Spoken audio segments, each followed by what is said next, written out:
pangko sa cross. Si Jesus, siya yung namatay sa cross para sa iyo, para sa akin, para sa lahat ng tao. Yan si Jesus. Tayo mga tao, makasalanan. Nagsasabi sa atin dito na wala kayo kasalanan. Ikaw, wala ka bang kasalanan? Lahat tayo nagkasala.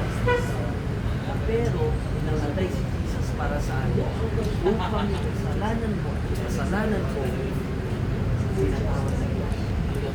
Kaya kasalanan natin, namatay si Jesus, pinatawad na tayo. Dahil mahal ka. Niniwala ba kayo? Now, sabi ni Jesus, gusto mo magkaroon ng araw kayo na walang handa. Sabi niya, sino mong sumampalataya, hindi na siya mamamahal. Hindi na yung impyerno, isang lugar na yung apoy dahil ito, ginawa wala. Gusto nyo mong pinunta doon? Hiligtas kayo ng Diyos doon. Gusto siya naman kayo sa Diyos. Ano di bang ginawa niya? Lumang siya dinala ka doon sa kaliwanagan. Tapos pagmamahal ka siya. Kaya sabi niya, sino siya sa kaliwanagan? Hindi na siya mapapahama.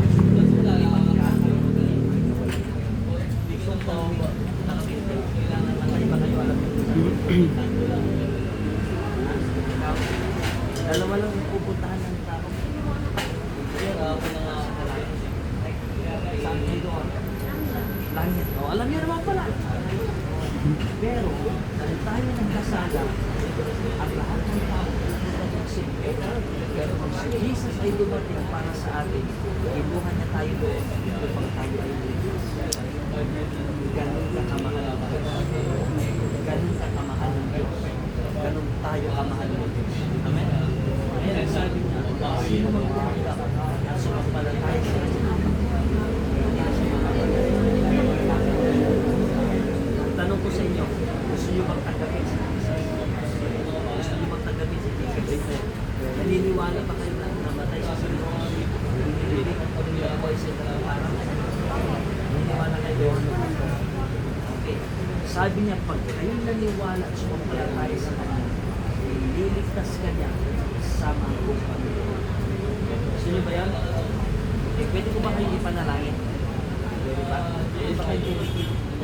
Then, sundin niyo ko sa liwing panalangin sa pagtanggap natin kay Jesus bilang Panginoon at Panginoon.